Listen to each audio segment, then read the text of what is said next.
예비도 모르는 아이를 우리 집안 며느로 드릴 순 없죠. 내 딸 인생에서 가장 행복해야 할 상견례 자리에서 예비 사돈이 제 면전에 대고 던진 말이었습니다. 그 여자의 눈은 제 허름한 옷차림을 훑고 있었고 제 딸의 배경을 트집 잡아 이 결혼을 어떻게든 망가뜨릴 계획이었던 겁니다. 30년간 딸 하나만 보며 버텨온 내 모든 세월이, 내 모든 현신이 그 한마디의 오물처럼 짓밟히는 순간이었습니다. 세상이 무너져 내리는 것 같았습니다. 하지만 짓밟힌 자존심 속에서 눈물 대신 오히려 뜨거운 오기가 솟아올랐습니다. 그래서 다짐했으네. 내 딸이 얼마나 귀하고 반듯하게 자란 아이인지 당신 같은 사람이 함부로 근본을 운운할 아이가 아니란 걸 증명해 보이겠다. 내 남은 인생 전부를 걸고서라도 말입니다. 차연 시작 전 구독과 좋아요 눌러주시면 매일 새로운 이야기를 들으실 수 있습니다. 차연 시작합니다. 모든 일의 시작은 벚꽃이 눈송이처럼 흩날리던 1900, 그때 제 나이 25, 대학병원 흉부외과 병동에서 일하던 간호조무사였죠. 하루하루 고된 업무와 빠듯한 월급에 힘겨웠지만 그래도 반짝이는 잘못이 있던 시절이었습니다. 그 사람 강지혁 씨는 그의 봄에 우리 병동으로 온 수련이었습니다. 유난히 하얀 가온에 짙은 눈썹, 그리고 가끔씩 짚던 서툰 미소까지 병원 내 모든 젊은 간호사들의 마음을 설레게 하기에 충분했죠. 하지만 그는 늘 책에 코를 박고 있거나 선배 의사들 뒤를 그림자처럼 따라다니며 모험가를 배우기 바빴습니다.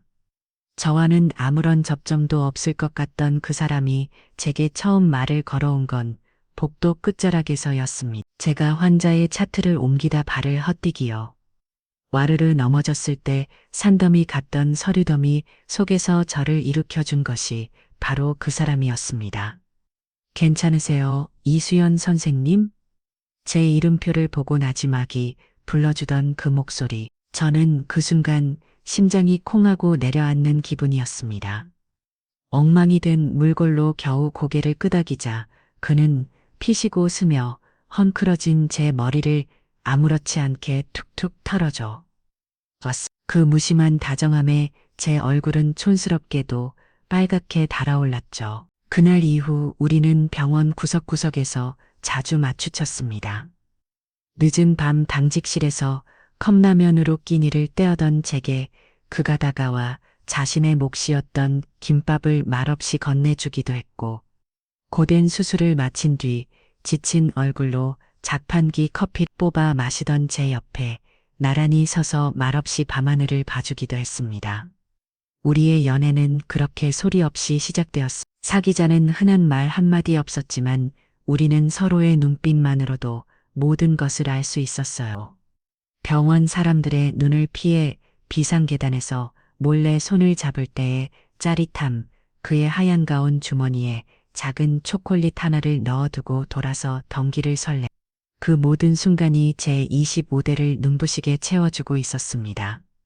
그는 제게 늘 말했습니다. 자신은 대한민국 최고의 흉부외가 의사가 될 거라고 심장이 멈춘 사람도 다시 살려내는 그런 의사가 되고 싶다고. 저는 그런 그의 꿈을 진심으로 응원했습니다. 그의 꿈이 이루어지는 길에 제가 아주 작은 디디몰이라도 될 수 있다면 더 바랄 것이 없다고 생각했죠. 우리의 행복이 영원할 것 같던 어느 여름밤, 그는 저를 병원 옥상으로 불러냈습니다. 평소와는 다른 그의 굳은 표정에 저는 덜컥 겁이 났습니다. 수연아, 나 유학가 미국에 있는 아주 유명한 병원에서 연수 기회를 얻었다는 말이었습니다. 집안의 성화에 못 이겨 떠밀리듯 가는 것이라며 그는 제게 미안한 얼굴을 했습니다. 2년 길다면 길고 짧다면 짧은 시간이었습니다. 그는 제 손을 붙잡고 말했습니다. 꼭 돌아올 거라고. 더 멋진 의사가 되어서 그때는 모두에게 당당하게 우리 사이를 밝히고 싶다고. 저는 그의 말을 믿었습니다. 아니, 믿고 싶었어. 그의 앞날을 막는 어리석은 여자가 되고 싶지 않았기에 저는 애써 눈물을 삼키며 웃었어. 몸 건강히 다녀오라고 기다리고 있겠다고. 그것이 제가 할 수 있는 최선의 사랑이었습니다. 그가 떠나기 전 마지막 밤 우리는 작은 여간방에서 서로를 부둥켜 안고 밤을 새웠습니다. 창밖으로 새벽빛이 스며들 때까지 우리는 서로의 온기를 나누며 이별의 아쉬움을 달렀습니다.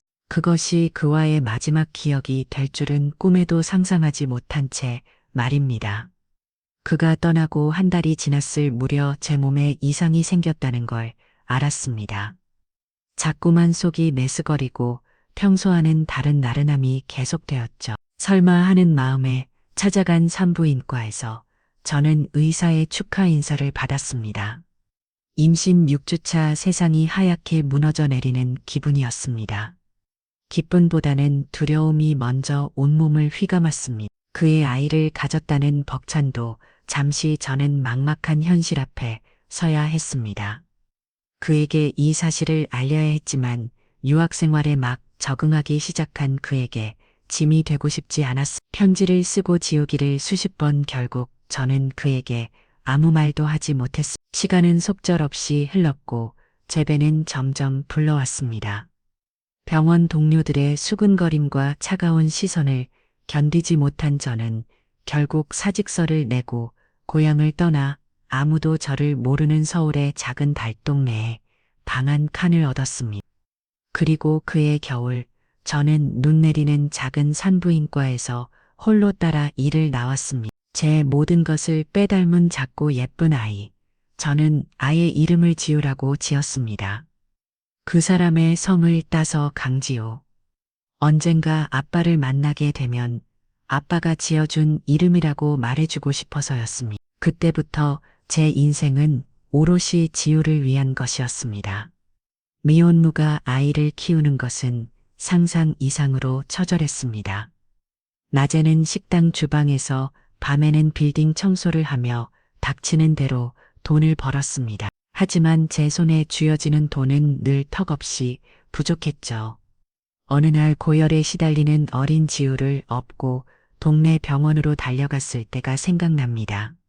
수중에 돈이 모자라 의사에게 사정했지만 그는 냉정하게 저를 돌려 세웠습니다. 저는 그 길로 예전에 일했던 대학병원으로 달려갔습니다. 혹시나 아는 사람이라도 만나면 도움을 청할 수 있을까 싶어서였죠.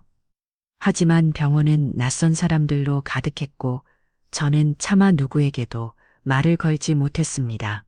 밤늦도록 병원 복도를 서성이다 지고 식당에서 남은 밥과 반찬을 몰래 긁어 모아 허겁지겁 입에 쑤셔 넣었습니다.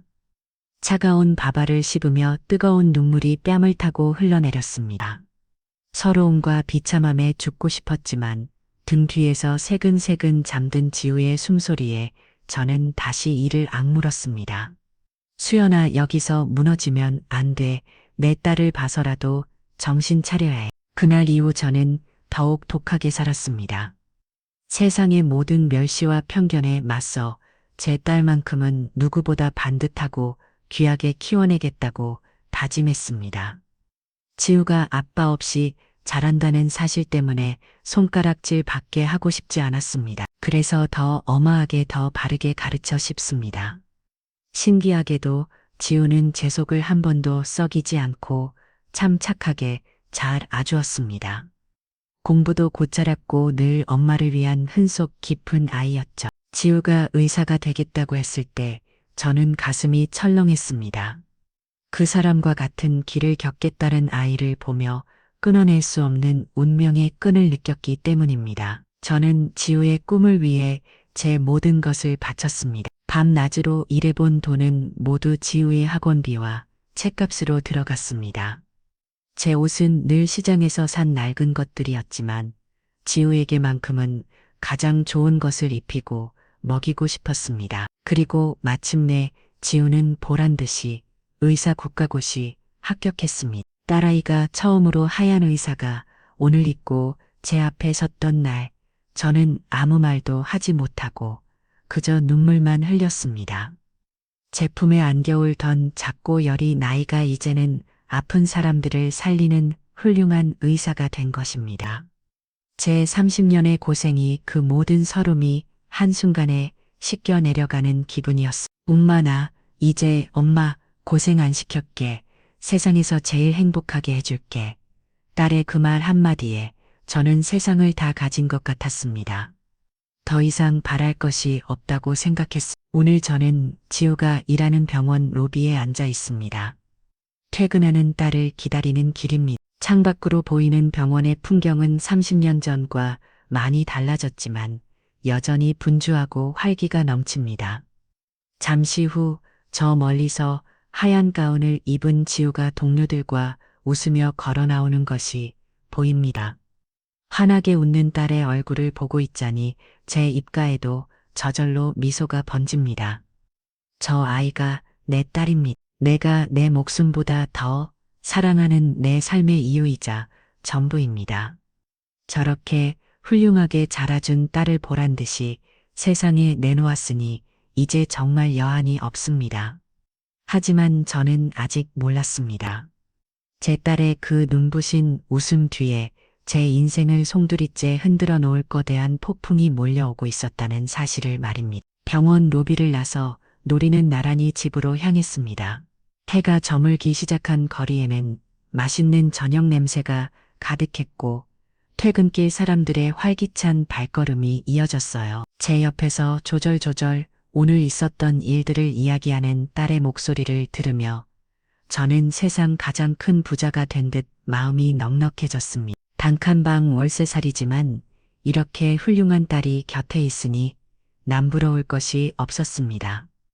엄마, 오늘 저녁은 내가 좋아하는 김치찌개 맞지? 그럼 우리 딸 좋아하는 돼지고기 듬뿍 넣고 아침부터 푹 끓여놨지. 소박한 행복에 젖어 있던 바로 그 순간이었습니다. 딸이 갑자기 걸음을 멈추고 제 손을 덥석 잡았습니다.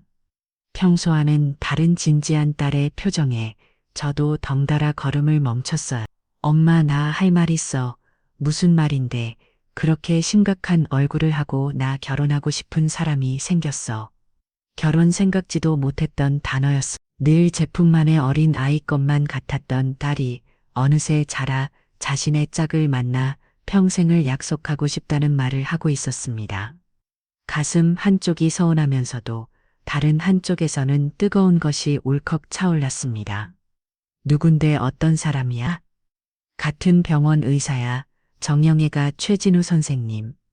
엄마도 몇 번 봤을 텐데 최진우 선생님. 언뜻 이름이 기억나는 것 같았어. 키가 훤칠하고 인상이 선해 보이던 잘못 의사. 지우와 함께 있는 모습을 몇 번 복도에서 스치듯 본 기억이 났어요. 병원장님 아들이야?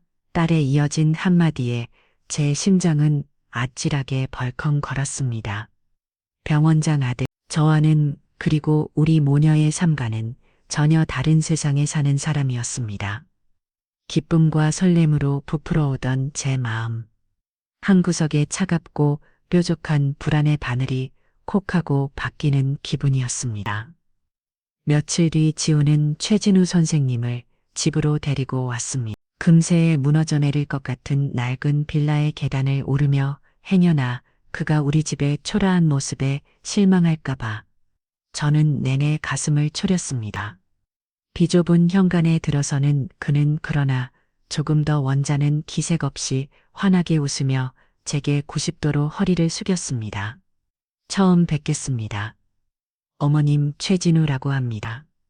어머님이라는 그 한마디가 어찌나 따뜻하고 살갑게 들리던지 저는 그만 긴장이 탁 풀려버렸습니다. 그는 비싼 과일 바구니와 고급 영양제 세트를 내밀 변변찮은 저녁상에도 연신 맛있다며 밥 한 그릇을 뚝딱 비워냈습니다. 지우를 바라보는 그의 눈에서는 꿀이 뚝뚝 떨어졌고 제 앞에서는 깍듯하고 예의 바른 청년이었습니다. 저 정도면 우리 지우 맡겨도 되겠구나. 식사를 마치고 과일을 내어자 진우군은 조심스럽게 본론을 꺼냈습니다. 어머님, 저희 정식으로 허락받고 양가 부모님께 인사드리고 싶습니다.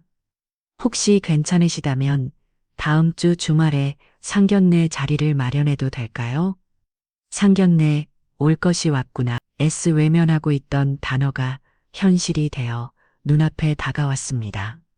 저는 떨리는 마음을 감추고 미소 지으며 고개를 끄덕였습니다. 그날 저는 평생 처음으로 비싼 한정식 집이라는 곳에 가게 될 날짜를 달력에 동그라미 쳤습니다.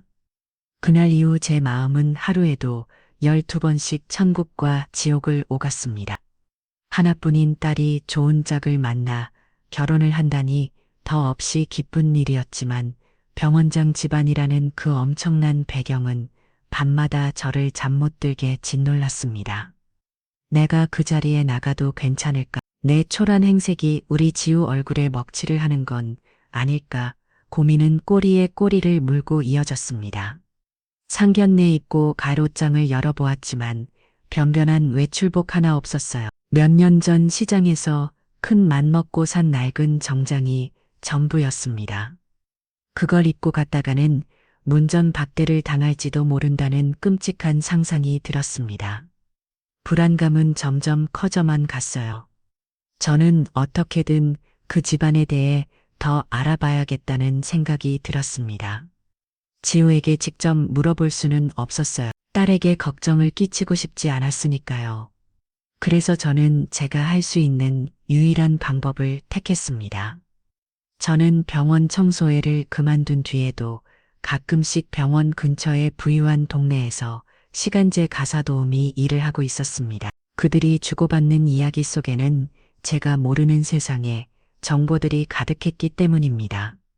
마침 상견례를 며칠 앞두고 병원장 사모님과 친분이 있다는 어느 대기업 사모님의 집에 일을 하러 가게 되었습니다. 저는 먼지를 닦고 청소기를 돌리는 척하며 거실에서 들려오는 그들의 대화에 온 신경을 곤두세웠습니다.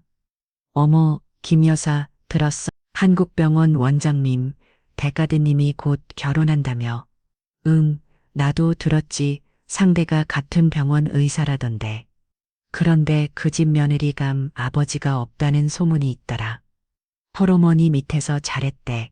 제 심장이 철용했습니다. 정말 윤희숙 여사가 그런 걸 가만히 둘 리가 없는데 그 여자 자기 아들 며느리감은 하늘에서 내려온 공주님이라도 모셔와야 한다고 노래를 부르던 사람이잖아.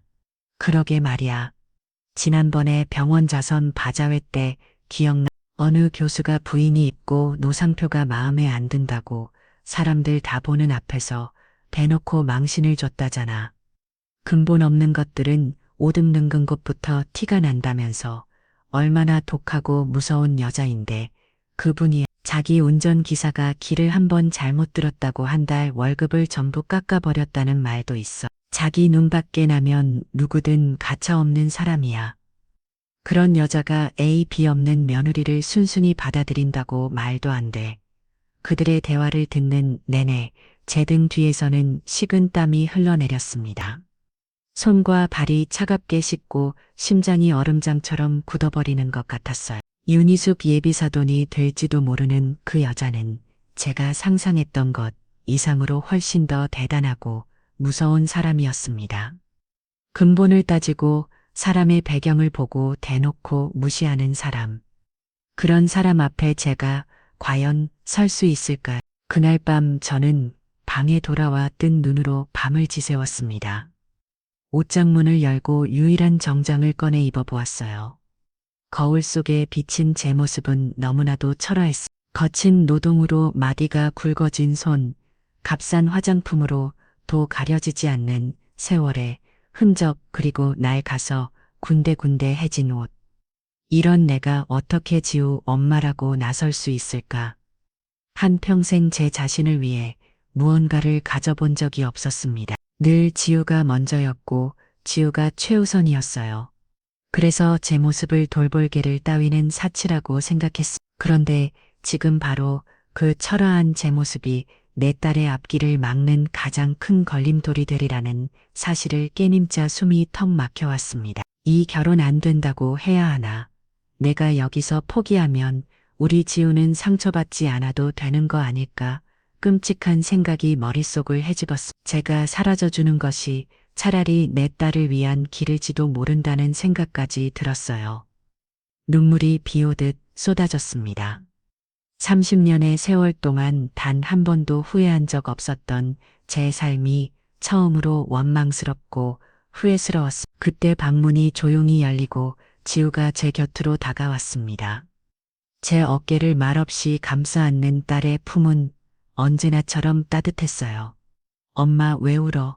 무슨 일 있어? 아니야. 아무것도 아니야. 나한테 거짓말하지 마. 상견례 때문에 걱정돼서 그러는 거 다 알아. 엄마 그런 걱정하지 마. 지우는 제 손을 꼭 잡으며 말했습니다. 엄마는 세상에서 제일 훌륭하고 위대한 우리 엄마야. 나를 이렇게 훌륭한 의사로 키워냈잖아. 그거 하나면 충분해. 다른 건 아무것도 필요 없어. 그 사람들도 엄마를 보면 분명히 다 알게 될 거야.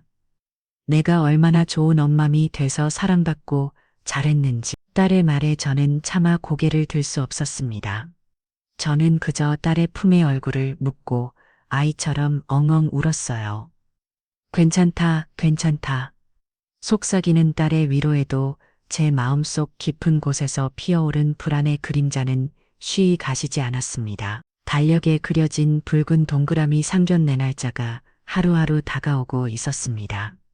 그것은 제 딸의 행복이 시작되는 날이 아니라 어쩌면 제 모든 것이 무너져 내릴 지도 모르는 잔인한 심판의 날처럼 느껴졌습니다. 그날이 오지 않기만을 저는 간절히 바라고 또 바랐습니다. 상견례 날의 아침은 궂은 비가 내리며 시작되었습니다.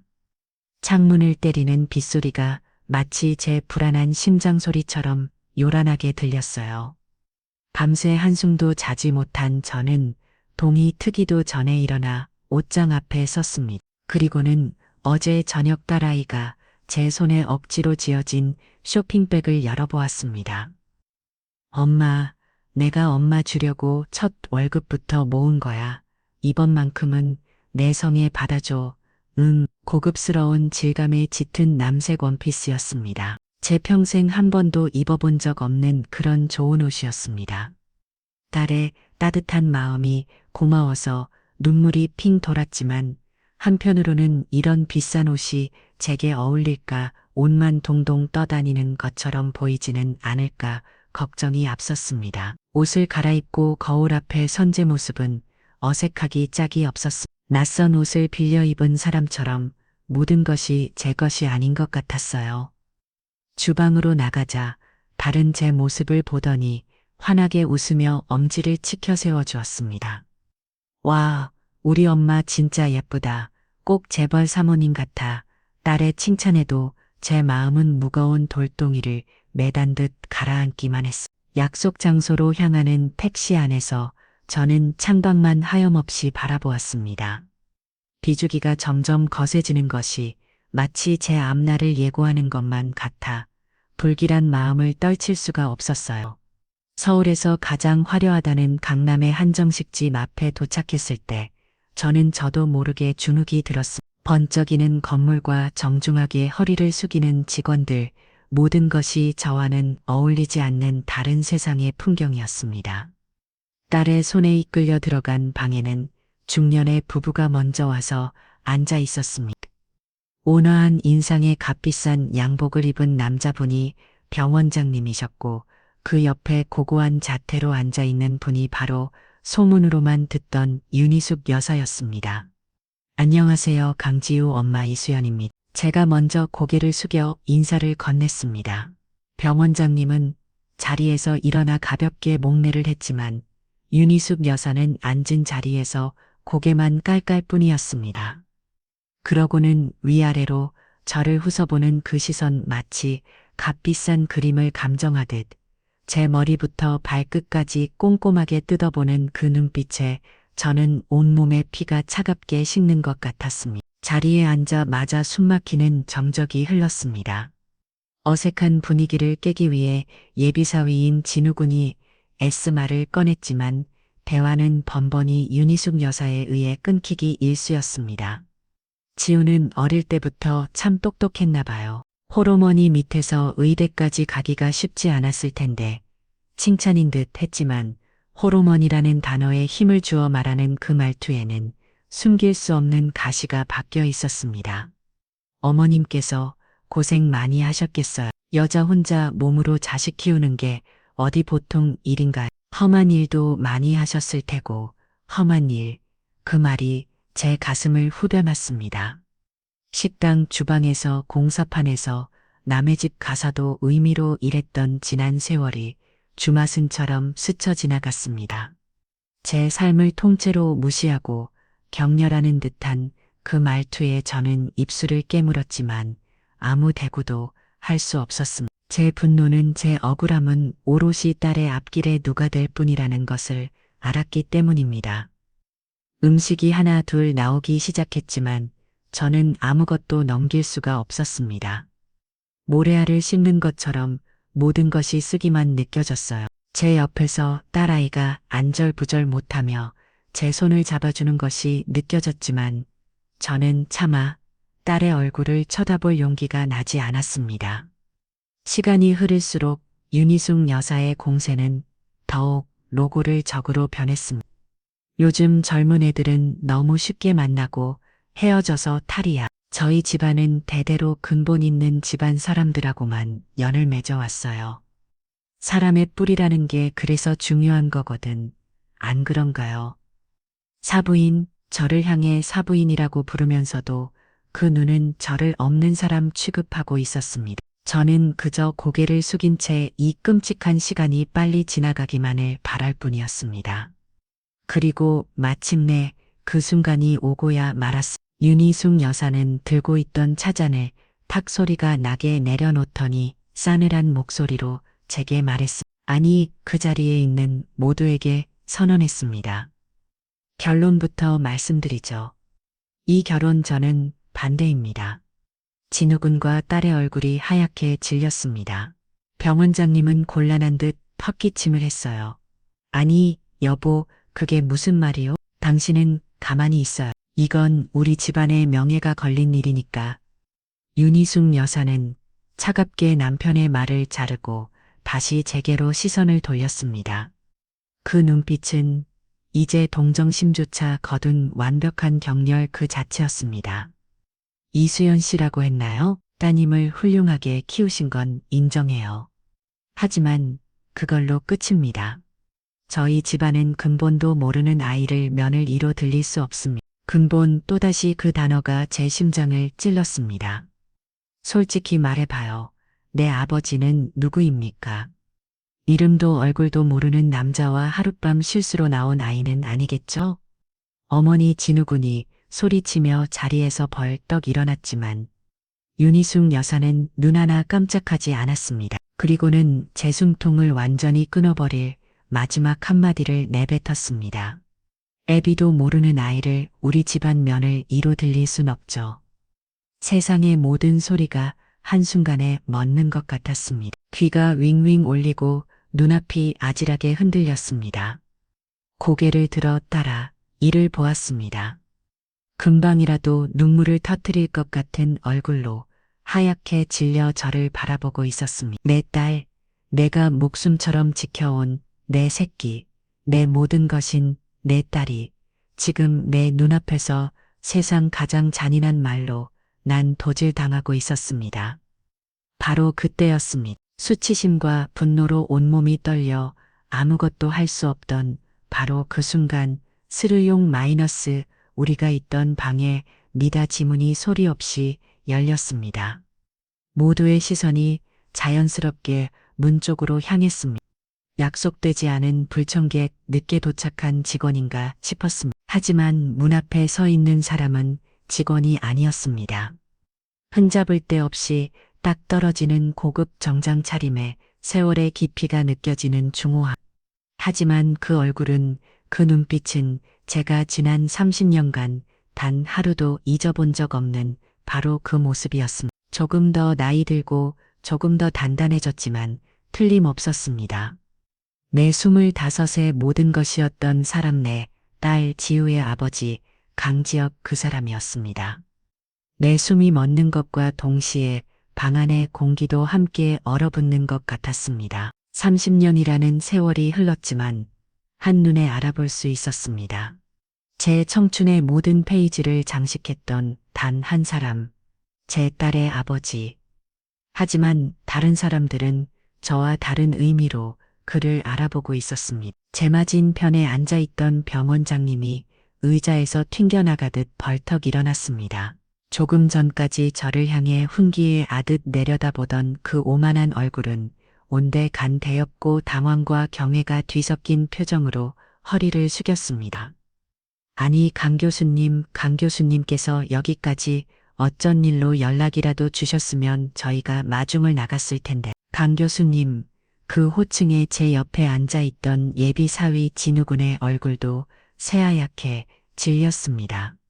그는 거의 경배에 가까운 눈빛으로 감히 말도 먼저 붙이지 못하고 안절부절 못하고 있었어요. 교 교수님, 그제야 저는 어려운 푸시 기억해냈습니다. 제 딸 지우가 언젠가 했던 말. 대한민국 간 20분야에서는 따라올 사람이 없는 신의 손이라 불리는 의사가 있다고 젊은 의사들에게는 살아있는 전설이자 하늘 같은 존재라고 그 이름이 바로 강지혁이었습니다. 하지만 정작 그 주인공인 강지혁 교수는 병원장과 진우군에게는 눈길조차 주지 않았습니다. 그의 두 눈은 오직 한 곳 바로 제 얼굴에 못 박혀 있었습니다. 그는 천천히 아주 천천히 방 안으로 들어섰습니다.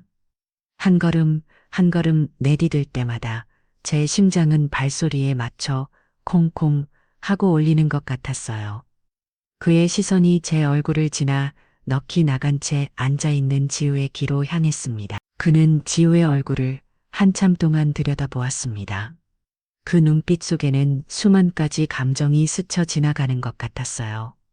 그리움, 미안함, 놀라움, 그리고 저와 너무나도 닮은 딸의 얼굴에서 무언가를 확실한 듯한 슬픈 떨림까지 도와 그는 모든 상황을 한눈에 파악한 듯 했습니다.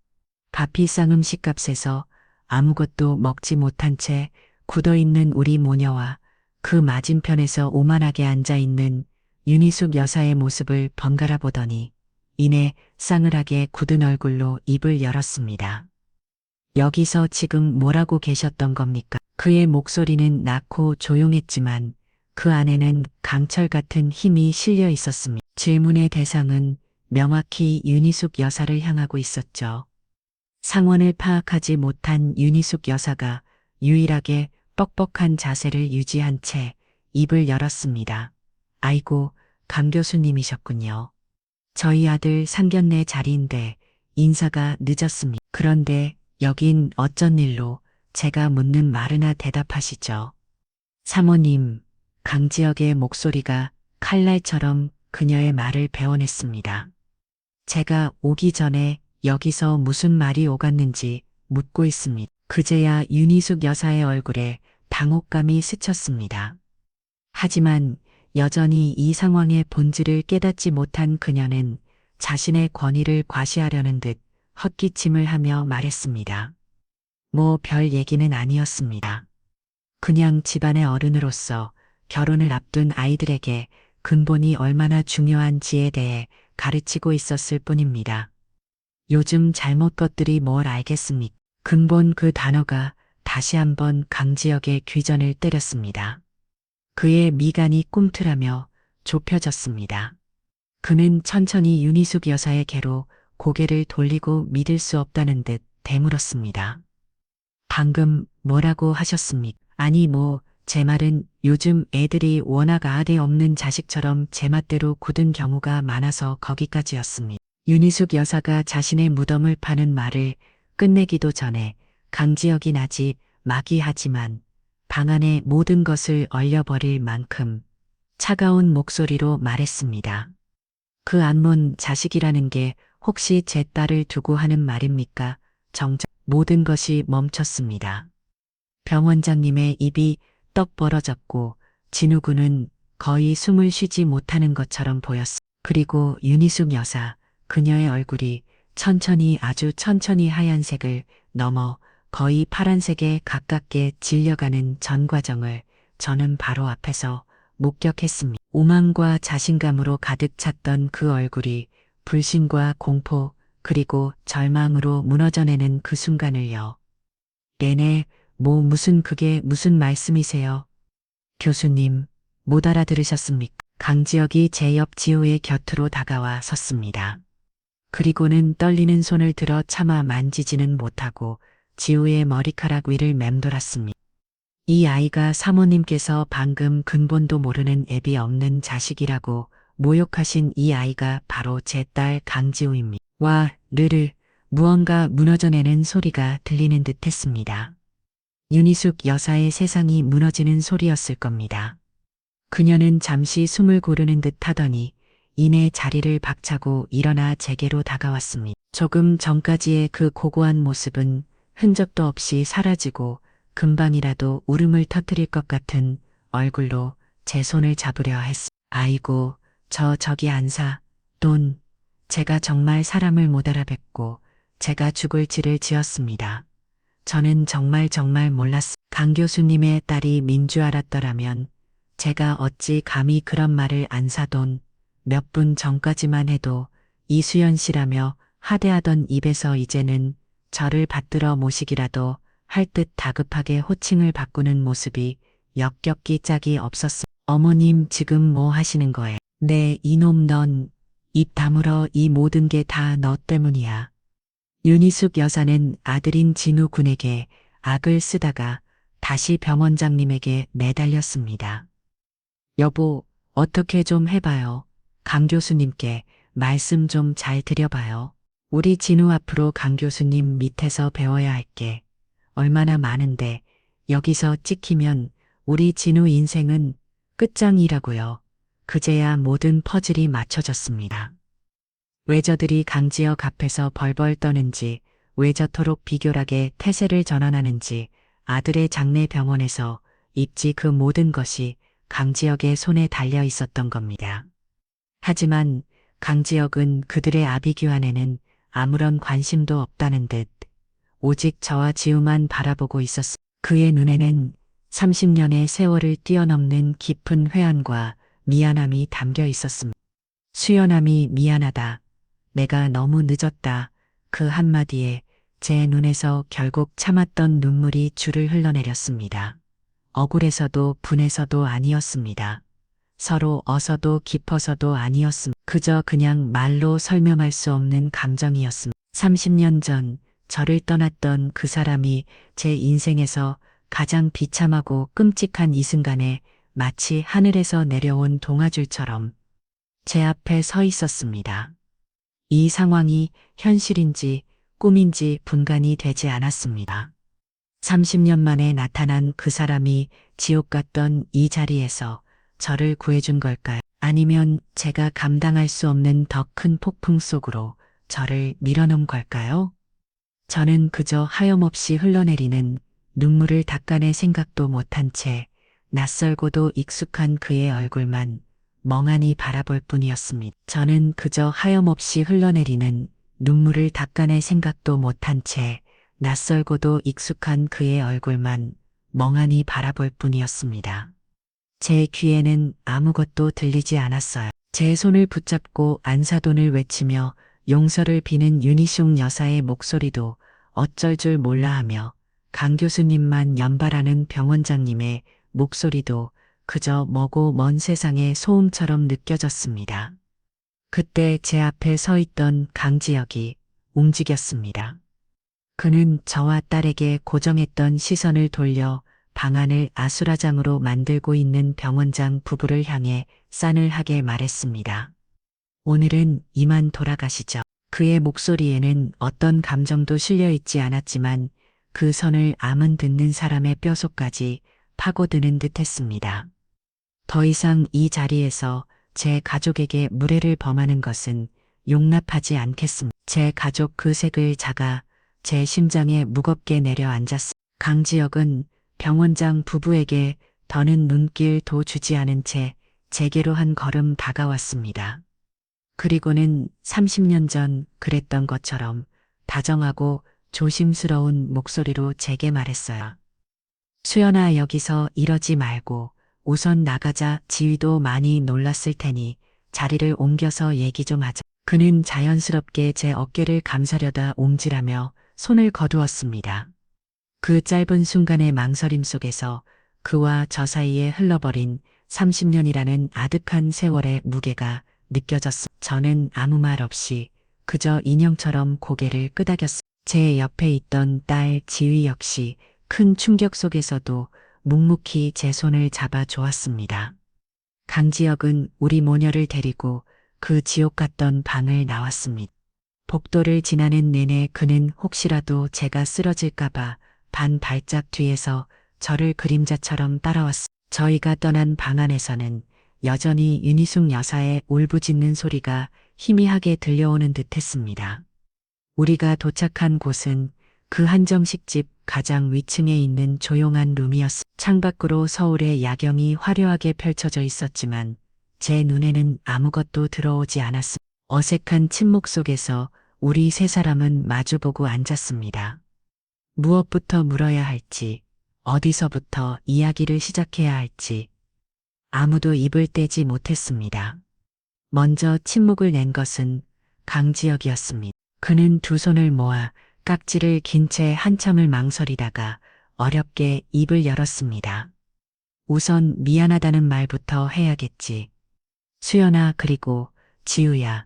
그는 감히 지우의 얼굴은 쳐다보지도 못한 채 고개를 숙였습니다. 그때 내가 미국으로 떠날 때 내가 임신했다는 사실을 정말 꿈에도 몰랐어. 알았다면 나 절대 그렇게 떠나지 않았을 거야. 내 모든 걸 포기하더라도 내 곁에 남았을 거야. 저는 말없이 그의 얼굴만 바라보았습니다. 거짓말을 하는 얼굴은 아니었습니다. 그의 눈빛은 30년의 회한으로 깊고 또렷하게 젖어 있었습니다. 시카고에 도착해서 너한테 매주 편지를 썼어. 내가 어떻게 지내는지, 내가 얼마나 보고 싶은지.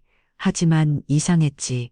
단 한 통의 답장도 오지 않았으니까. 한국에 전화를 걸어도 내가 살던 자취방은 없는 번호라고만 나오고 병원의 수소문에도 내가 이미 그만뒀다는 말뿐이었어.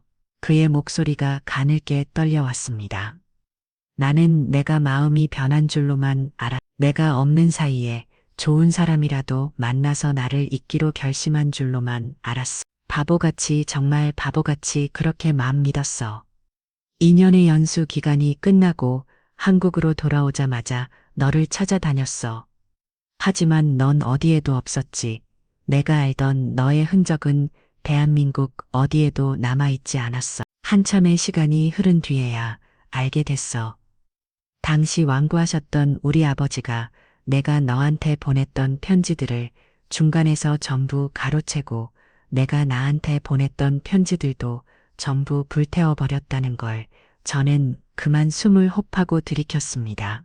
나는 그에게 수십 통의 편지를 보냈었습니다. 제 배가 어떻게 불러오는지, 아이가 처음 발길질을 했을 때 얼마나 기뻤는지, 혼자서 아이를 낳는 것이 얼마나 무덥고 외로웠는지 그 모든 순간을 빼곡히 적어 보냈지만 답장은 단 한 번도 오지 않았었죠. 저는 그가 저와 제 아이를 외면한다고만 생각했습니다. 원망하고 또 원망했습니다. 모든 게 내 탓이야. 더 악착같이 너를 찾았어야 했는데, 집안의 반대를 무릅쓰고 너를 더 굳게 믿었어야 했는데 정말 미안하다. 그는 한참 동안 말을 잇지 못하다가 다시 고개를 들었습니다. 내가 지우의 존재를 알게 된 건 내가 떠나고 5년이 지난 후였어. 학회에서 우연히 예전에 우리 병동이 있던 선배 간호사를 만났는데 그분이 무심코 묻다구나. 강 선생 이수연이랑은 아직도 연락해. 애 낳고 혼자 엄청 고생했다던데 라고. 그 순간 눈앞이 침침해지고 머리를 망치로 얻어맞은 것 같았다고 했어. 내 아이, 나도 모르는 내 아이가 태어났고 그 아이의 엄마인 내가 혼자 고생하고 있다는 말에 그 자리에서 주저앉아 펑펑 울었다고 했습니다. 그날부터였어. 내 인생의 목표는 단 하나가 됐지.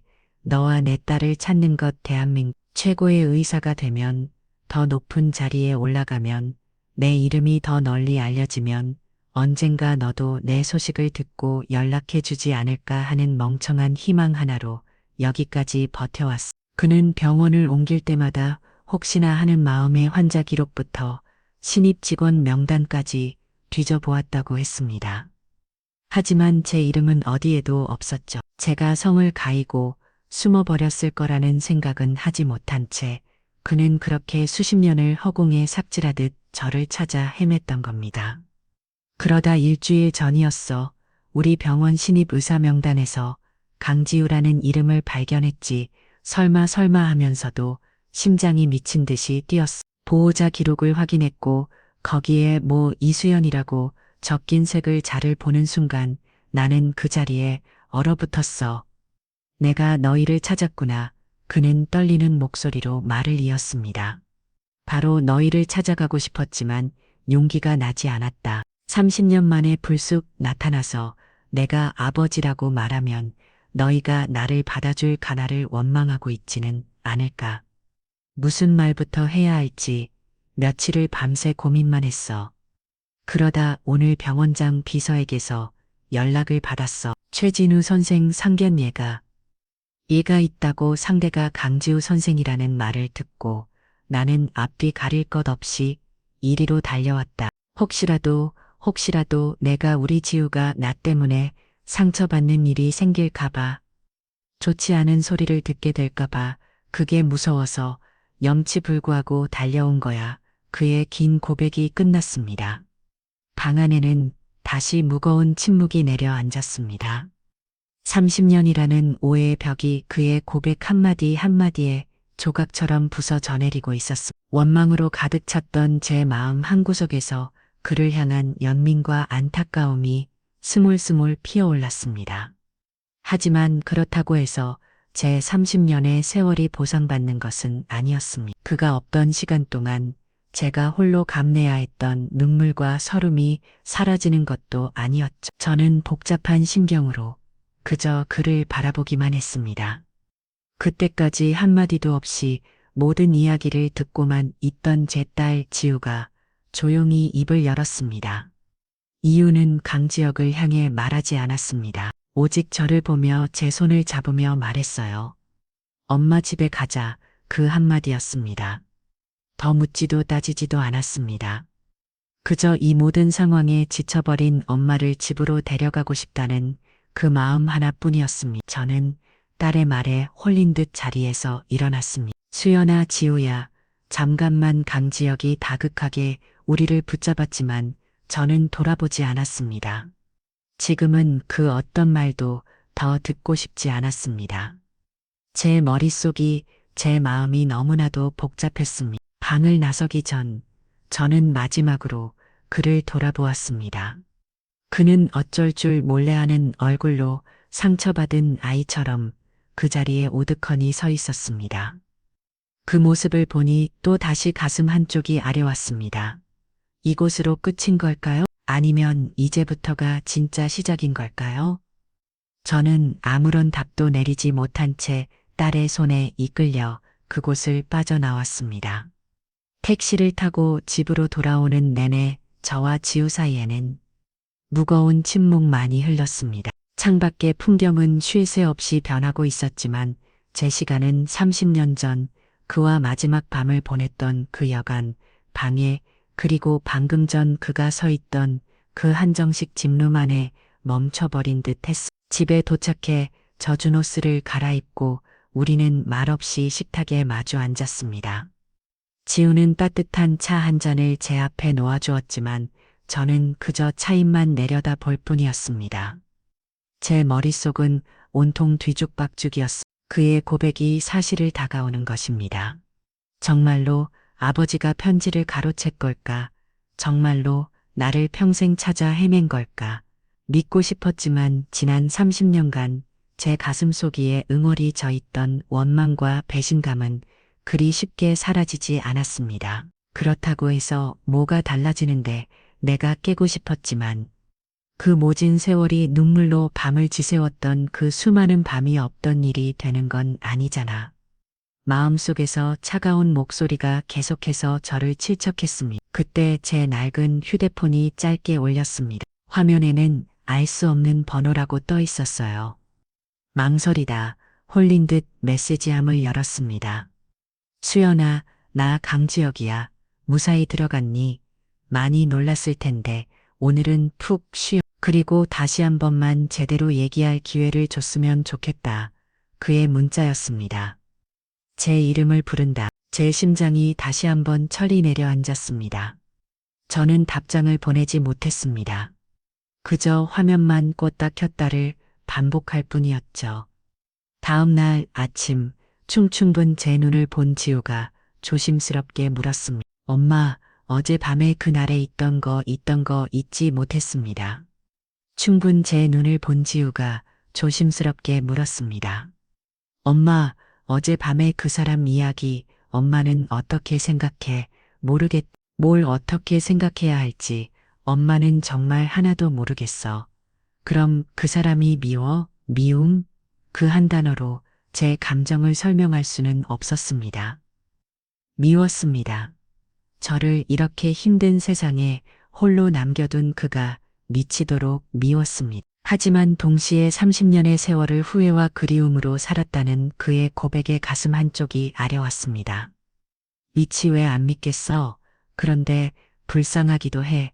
엄마는 그냥 너무 복잡해. 그때 지우의 휴대폰이 울렸습니다. 예비사위인 지우군이었습니다. 지우는 제 눈치를 사라며 조용히 방으로 들어가 전화를 받았습니다.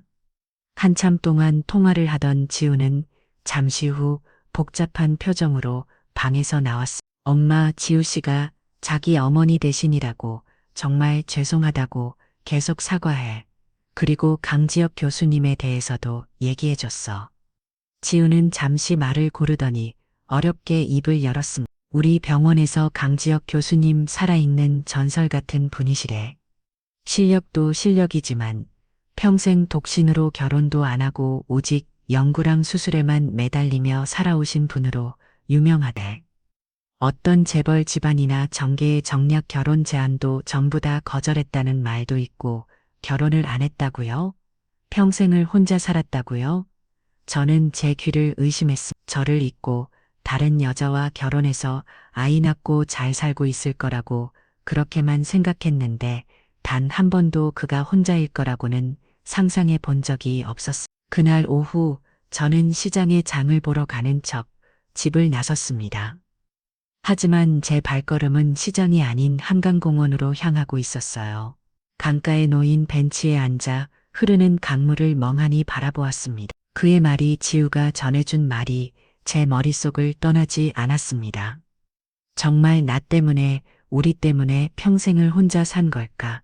저 역시 마찬가지였습니다. 지우를 키우는 것이 버거워 다른 남자를 만날 생각조차 못한 것도 사실이지만 마음 깊은 곳에서는 늘 그를 잊지 못하고 있었습니다. 지우와 오빠는 세상에 강지혁 그 사람 한 명뿐이라고 그렇게 제 마음의 대모를 받고 살아왔으니까요. 우리 두 사람 서로를 잃어버린 채 각자의 세상에서 똑같은 외로움을 안고 30년을 살아왔던 걸까요? 그렇게 생각하자 원망보다는 애틋함이 분노보다는 슬픔이 더 크게 밀려왔습니다. 집으로 돌아오는 길, 저는 큰 결심을 하고 그에게 답장을 보냈습니다. 지금 잠시 볼 수 있을까요? 제가 있는 곳 주소 보낼게요. 30분도 채 지나지 않아 그가 헐레벌떡 제 앞에 나타났습니다. 약속 장소는 저희 동네의 작은 공원이었습니다. 값비싼 정장이 아닌 편안한 차림의 그는 어쩐지 더 낯설면서도 30년 전에 그 사람과 더 닮아 보였습니다.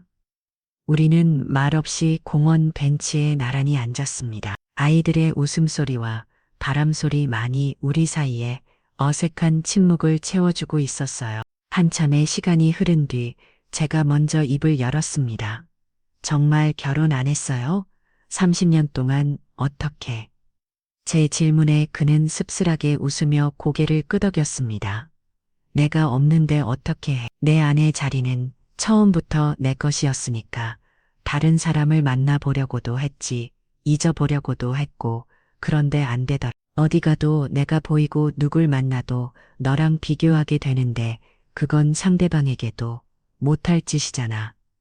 그의 담담한 고백에 제 가슴이 저리 퇴조왔습니다.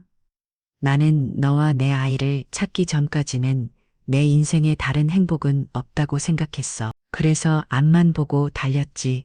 더 유명해지면, 더 높아지면 너희를 찾을 수 있을 거라고 믿으면서 그는 저를 향해 고개를 돌리고 조심스럽게 물었습니다. 수연아, 너는 어떻게 지냈어? 혹시 좋은 사람이라도. 저는 그의 질문에 아무 말 없이 고개를 저었습니다. 그리고는 아주 작은 목소리로 저 자신에게 하는 말처럼 중얼거렸. 지우 아빠는 세상에 당신 한 사람뿐이었으니까요. 그 순간 우리는 서로의 눈을 바라보았습니다. 그의 눈에도 제 눈에도 뜨거운 눈물이 고여 있었습니다. 오해도 원망도 그 어떤 말도 필요 없었습니다. 우리 두 사람은 지난 30년간 같은 사람을 마음에 품고 서로 다른 곳에서 같은 외로움을 견뎌왔다는 것을 그 눈빛 하나로 알 수 있었습니다. 그는 천천히 제게로 손을 뻗었습니다. 그리고는 제 손등 위로 자신의 따뜻한 손을 가만히 포겠습니다. 30년 만에 다시 맞닿은 온기. 그 온기에 공공 얼어붙었던 제 마음이 속절없이 녹아내리는 것 같았습니다. 원망이 가라앉은 자리에 분노가 휩쓸고 간 자리에 아주 작고 여린 새싹 같은 감정이 피어오르고 있었습니다. 30년 만에 다시 찾아온 어색하고도 가슴 저릿한 설렘이었습니다. 그의 따뜻한 손이 제 손을 덮었을 때 저는 지난 30년간 제 마음을 짓누르던 무거운 돌덩이 하나가 사르르 녹아내리는 것을 느꼈습니다. 원망도 미움도 그 오랜 세월의 그리움막에서 눈처럼 녹아내리고 있었습니다. 우리는 한참 동안 아무 말 없이 서로의 온기만을 나누며 벤치에 앉아 있었어요. 그날 이후 저의 관계는 조금씩 아주 조심스럽게 변하기 시작했습니다. 강지혁 아니, 지혁 씨는 매일 아침 제게 잘 잤냐는 문자를 보내왔고, 저녁이면 오늘 하루는 어땠냐며 전화를 걸어왔습니다. 30년이라는 공백이 무생하게 마치 오랫동안 연락을 주고받던 연인처럼 그의 연락은 제 일정에 자연스럽게 스며들었습니다. 며칠 뒤 그는 제게 데이트 신청이라는 것을 해왔습니다. 수연아, 이번 주말에 시간 괜찮으면 같이 저녁 먹을까? 내가 좋아하는 파스타 잘하는 집을 알아뒀어. 파스타. 제가 잘못을 때 그와 함께 딱 한 번 가봤던 레스토랑에서 먹었던 음식이었습니다. 그런 사소한 것까지 기억하고 있다는 사실에 제 마음은 또 한 번 쿵 하고 내려앉았습니다. 저는 떨리는 손으로 좋아요라고 답장을 보냈습니다. 60대의 나이에 첫 데이트를 앞둔 소녀처럼 가슴이 설레고 얼굴이 달아올랐습니다. 약속 당일 저는 옷장 앞에서 한참을 서성했습니다. 딸아이가 사준 남색 원피스는 상견례 날에 아픈 기억 때문에 차마 다시 입을 수가 없었어요. 결국 제가 꺼내든 옷은 몇 년 전 시장에서 산 옅은 꽃무늬 블라우스와 정장 바지였습니다. 약속 장소에 도착하니 그가 먼저 와서 저를 기다리고 있었습니다. 오래 기다렸어요? 아니, 나도 방금 왔어. 수연아, 오늘 정말 예쁘다. 그의 칭찬에 저는 멋쩍게 웃으며 머리를 쓸어 넘겼습니다. 우리는 30년 전 그날처럼 나란히 앉아 파스타를 먹었습니다. 어색함도 잠시. 우리는 지난 세월 동안 하지 못했던 이야기들을 밤유소로 나눠왔습니다. 그가 미국에서 얼마나 외로웠는지, 제가 지호를 키우면서 어떤 일이 가장 힘들었는지, 웃다가 울다가 서로를 위로하다 보니 어느새 우리 사이에 30년이라는 벽은 허물어져 있었습니다. 그날 이후 우리의 만남은 계속되었습니다. 우리는 주말마다 함께 시간을 보냈어요. 젊은 연인들처럼 영화를 보거나 화려한 곳에 가지는 않았습니다. 그저 함께 손을 잡고 공원을 산책하고 재래시장이 들러 저녁거리를 사는 것이 전부였습니다. 수연아, 이 생선 싱싱한데 오늘 저녁은 생선조리 못돼. 좋아요. 그럼 두부도 한 모 사야겠네요. 당신 두부 좋아하잖아요. 당신이라는 호칭이 제 입에서 자연스럽게 나올 때마다 저는 저 자신도 모르게 깜짝깜짝 놀라곤 했습니다. 시장 상인들이 저희를 보고 두 분이 참 잘 어울리시네요. 꼭 부부 같아요. 라고 말할 때면 얼굴이 빨개지면서도 기분 좋은 미소가 새어나왔습니다. 어느 날은 그가 저희 집에 저녁 초대를 받아오기도 했습니다. 저는 그를 위해 아침부터 정성껏 음식을 준비했어요. 그가 좋아하는 갈비찜과 잡채, 그리고 여러 가지 나물들을 만들었습니다. 와, 이게 다 뭐야? 진수성찬이네? 별거 아니에요. 많이 먹어요. 지우와 지우군까지 네 사람이 함께 식탁에 둘러앉았습니다. 처음에는 어색해하던 지우도 이제는 제법 그를 편안하게 대하기 시작했습니다. 아빠 병원에서는 호랑이 선생님이시라던데 집에서는 그냥 동네 아저씨 같으시네요. 아빠 지우의 입에서 그 단어가 처음으로 나왔을 때 지혁 씨의 눈가가 촉촉하게 젖어드는 것을 저는 보았습니다. 그는 애서 감정을 추스르며 헛기침을 하고는 지우의 밥그릇 위에 갈비찜 하나를 올려주었습니다. 많이 먹으라, 우리 딸. 그 모습을 바라보는 제 마음도 뭉클해졌습니다. 제가 평생을 꿈꿔왔지만 절대 이루어질 수 없을 거라고 생각했던 가족의 모습, 잃어버렸던 행복의 조각들이 30년 만에 제자리를 찾아가는 듯 했습니다. 식사를 마치고 지우군은 지혁 씨에게 다가가 말했습니다. 교수님, 아니 아버님, 저희 어머니가 저번에 정말 큰 실수를 했습니다. 다시 한번 대신 사과드립니다. 조만간 정식으로 찾아뵙고 용서를 구하겠다고 전해달라 하셨습니다.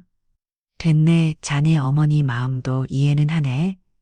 그러니 너무 마음 쓰지 말. 지혁 씨는 널그럽게 웃으며 지우군의 어깨를 두드려 주었습니다. 모든 것이 제자리를 찾아가고 있었습니다. 저녁 설거지를 하고 있는 제 뒤로 지혁 씨가 다가왔습니다. 그리고는 제 허리를 조심스럽게 감싸 안았습니다. 그의 갑작스러운 행동에 놀라 제가 멈칫하자 그는 제 어깨에 턱을 기댄 채 나지막이 속삭였습니다. 수연아, 고맙다. 뭐가 이렇게 다시 내 앞에 나타나줘서, 그리고 우리 지우 이렇게 훌륭하게 잘 키워줘서 정말 고맙고 미안해. 그의 따뜻한 숨결이 제 기가에 닥자 온몸에 기분 좋은 소름이 돋았습니다. 저는 아무 말 없이 그에게 등을 기댄 채 그의 손등 위로 제 손을 포겠습니다. 그리고 사랑의 수연아, 30년 전에도 지금도 앞으로도 나는 너 하나뿐이야. 그의 고백에 제 심장은 터질 것처럼 세차게 뛰기 시작했습니다. 60대의 나이에 다시 찾아온 이 설렘이, 이 행복이 꽃만 같았습니다. 저는 천천히 뒤를 돌아 그를 마주 보았습니다. 그의 눈에는 변치 않는 사랑과 다정함이 가득 담겨 있었습니다. 이 행복이 부디 꿈이 아니기를, 이 사람과 함께 웃으며 남은 인생을 함께 걸어갈 수 있기를 저는 간절히, 아주 간절히 바랐습니다. 제 인생에 찾아온 두 번째 봄이 이번에는 영원하기를 말입니다. 그의 뜨거운 고백에 제 심장은 터질 것처럼 세차게 뛰었습니다. 저는 천천히 뒤를 돌아 그를 마주 보았고 그의 눈에 담긴 변치 않는 사랑을 확인했습니다. 그 순간 우리는 30년의 세월을 뛰어넘어 다시 25의 청춘으로 돌아간 것 같았어요. 저는 그의 목을 가만히 끌어안았고 그는 제 입술에 조심스럽게 입을 맞추었습니다. 그것은 단순한 입맞춤이 아니었습니다. 30년의 그리움과 기다림, 그리고 앞으로 함께할 모든 날에 대한 약속이었습니다. 며칠 뒤 저희 집 초인종이 울렸습니다. 문을 열자 그곳에는 병원장님과 윤희숙 여사가 고개를 숙인 채 서운한 여사입니다. 윤희숙 여사는 상견례 때의 화려한 모습은 온데간데 없이 수수하고 단정한 차림이었습니다. 그녀는 저와 제 뒤에 서 있는 지우를 보더니 깊이, 아주 깊이 허리를 숙였습니다. 정말 죄송합니다. 제가 제 분수를 모르고 너무나도 큰 무대를 범했습니다. 그녀의 목소리는 진심으로 뉘우치는 듯 가늘게 떨리고 있었어요. 안사도 나니, 이수연 여사님, 그리고 지우 양, 저의 오만함과 어리석음으로 두 분께 평생 씻을 수 없는 상처를 드렸습니다. 부디 이 못난 늙은이를 용서해 주십시오. 그녀는 진심으로 용서를 구했습니다. 아들의 장래 때문이 아니라 한 인간으로서 자신의 과오를 뉘우치는 모습이었습니다. 저는 그 모습을 보며 마음속에 남아있던 마지막 응어리 맞아 풀어지는 것을 느꼈습니다. 용서는 그 사람을 위해 석화 아니라 제 자신의 평온을 위해 하는 것임을 깨달았기 때문입니다. 고개를 드세요. 사부인, 지난 일은 이제 모두 잊었습니다. 제 말에 그녀는 감격한 듯 눈물을 글썽였습니다. 그날 우리는 비로소 진정한 의미의 사돈이 될 준비를 마쳤습니다. 그 주 주말 지혁 씨는 제게 드라이브를 가자고 했습니다. 그가 차를 멈춘 곳은 30년 전 그가 유학의 이야기를 꺼냈던 추억의 병원 옥상이었습니다. 해제령 노을이 아름답게 물든 그곳에서 그는 제 앞에 한쪽 무릎을 꿇었습니다. 수연아, 그는 제 손을 잡고 작은 반지 상자를 열어 보였습니다. 화려하지는 않았지만 회사를 받아 영롱하게 빛나는 아주 예쁜 반지였습니다. 너무 오래 기다리게 해서 미안해. 30년이라는 세월을 돌려줄 수는 없겠지만 내게 남은 모든 날들을 너와 함께 웃고 너와 함께 행복을 만들면서 평생 너에게 가끔 여살고 싶어. 그의 눈에 눈물이 고였습니다. 이수연 나와 결혼해 주겠나. 내 인생의 처음이자 마지막 아내가 되어주려. 제 눈에서도 뜨거운 눈물이 뺨을 타고 흘러내렸습니다. 저는 아무 말 없이 그저 고개를 끄덕이는 것으로 대답을 대신했습니다. 그가 제 손에 반지를 끼워주자 세상의 모든 행복이 제게로 쏟아져 들어오는 것만 같았습니다. 저희의 결혼식은 아주 작고 소박하게 열렸습니다. 화려한 웨딩드레스 대신 딸이 사준 남색 원피스를 입었고 수많은 하객 대신 저희 네 사람만이 서로의 증인이 되었습니다. 딸 지우와 사위 진우가 저희의 손을 꼭 잡아주며 진심으로 축복해 주었습니다. 엄마, 아빠 정말 축하해. 이제 두 분 절대로 헤어지지 말고 세상에서 제일 행복하게 살아. 딸의 그 말에 우리는 함께 웃고 또 함께 울었습니다. 30년의 세월을 돌아 마침내 저희는 진짜 가족이 되었습니다.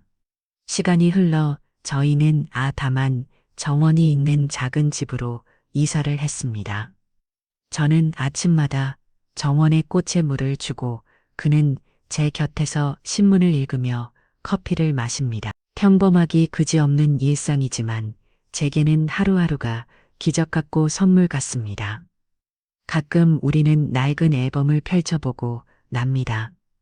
갓난아기였던 지우의 사진을 보며 지혁 씨는 미안함에 눈시울을 붉히기도 합니다. 그럴 때면 저는 그의 손을 가만히 잡아줍니다. 괜찮아요. 당신이 없던 그 시간들이 있었기에 지금의 우리가 있는 거겠죠. 그리고 지우를 홀로 키운 건 힘들었지만 제 인생에서 가장 잘한 일이기도 했어요. 그는 제 말을 들으며 고맙다는 듯 저를 따뜻하게 안아줍니다. 이제 저희는 합니다. 지나간 시간은 후회하기 위해 있는 것이 아니라 지금의 행복을 더 깊이 느끼게 하기 위해 존재한다는 것을요. 어느덧 해가 저물어 가는 창밖을 바라봅니다. 제 곁에는 사랑하는 남편이 있고 주말이면 사랑하는 딸과 사위가 찾아와 집안을 웃음소리로 가득 채웁니다. 30년 전 병원 식당에서 찬밥을 씹으며 홀로 눈물 짓던 제가 이렇게 따스한 행복을 누리게 될 거라고 누가 상상이나 했을까요? 돌이켜보면 제 삶을 지탱해 준 것은 근본이나 배경 같은 것이 아니었습니다. 그것은 내 딸을 향한 지독한 사랑이었고 제 자신에 대한 믿음이었습니다.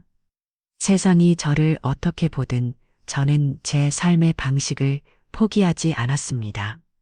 그리고 마침내 제 삶이 틀리지 않았음을 증명해 보였습니다. 어떤 분들은 제 나이에 다시 사랑을 시작하는 것이 늦었다고 할지도 모릅니다. 하지만 살아보니 인생에는 너무 늦은 시작이라는 없는 것 같습니다. 그저 어제와는 다른 새로운 시작이 있을 뿐입니다. 여러분 혹시 지나간 세월에 대한 후회와 아쉬움 속에 살고 계신가요? 차마 꺼내지 못했던 진심이 마음속에 묻어둔 그리움이 있으신가요? 용기를 내어 보세요. 어쩌면 당신 인생의 가장 눈부신 순간은 아직 오지 않았을지도 모릅니다. 저의 30년 기다림이 행복한 눈물로 끝을 맺어듯이 말이